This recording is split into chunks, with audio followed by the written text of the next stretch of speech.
Good morning, darlings. Happy Friday.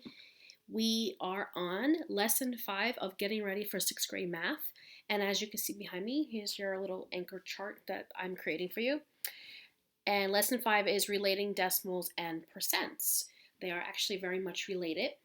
How can you express decimals as percents and percents as decimals?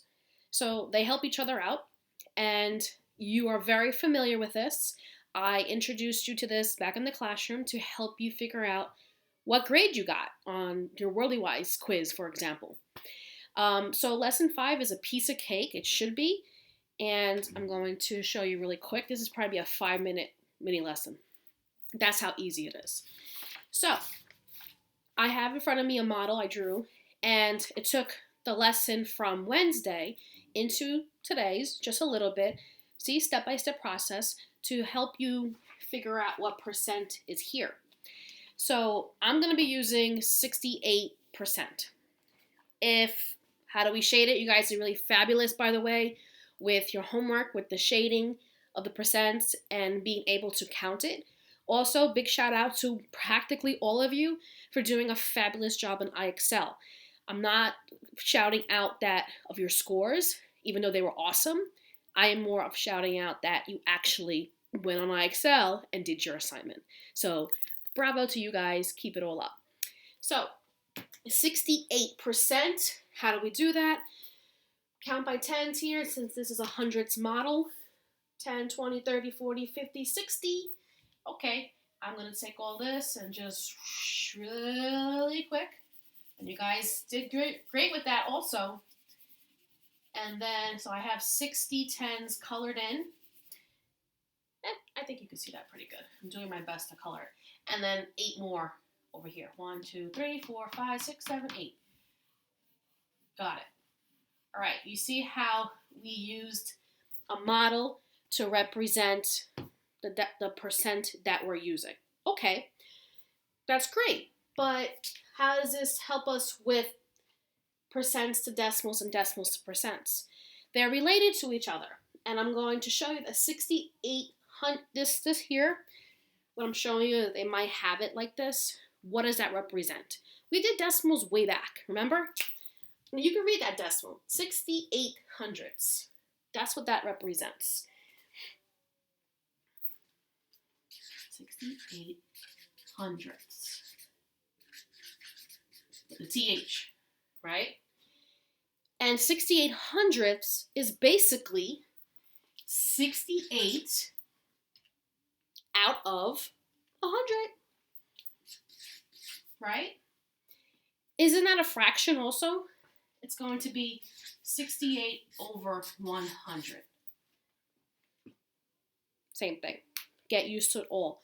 Especially the fraction one that's going to follow us for Monday's lesson. Don't be scared. It's going to be fine. But I'm just introducing it to you. All right. So if it's 68 hundredths, and I know that it's 60 out of 100 right here, let's pretend that you had 100 points and you got 68 points. What's your percentage? 68%. Because remember, percent, the word percent means per hundred. So that symbol itself means that. What about percent to decimal? Well, if this is 68%, then it has to be 68 hundredths. Let me show you the easiest trick in the world. Let me start with back here. If I want to take this number,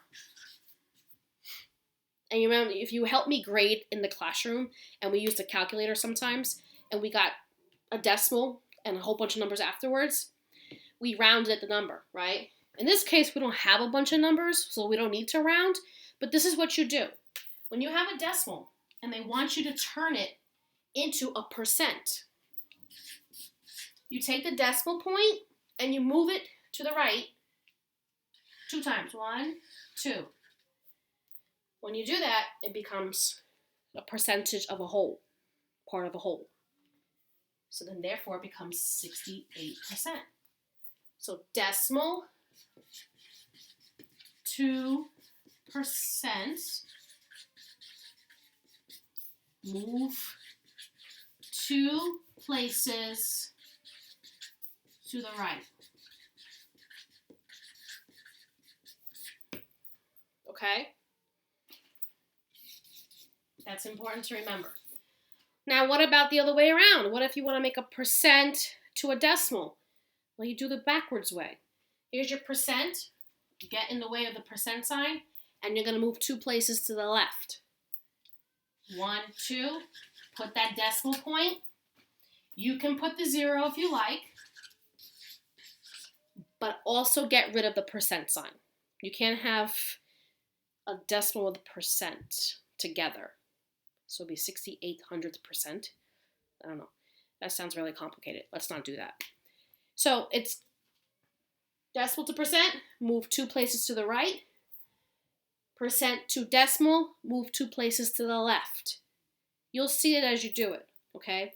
But make sure you make that decimal point very clear, and make sure you put your percent sign when you're dealing with percents, okay? I think you should be fine. Let me tell you what I would like you to do.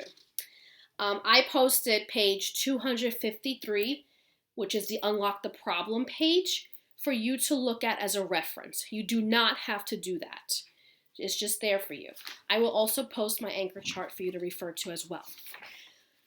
What I would like you to do is page 254, the Share and Show classwork. It'll be fine. And, by me using those little arrows, showing work. Okay? You could do that. And then also attached is the Lesson 5 homework page. You are to complete that and submit as well. Okay? If you have any questions, hit me up, and I'm here for you.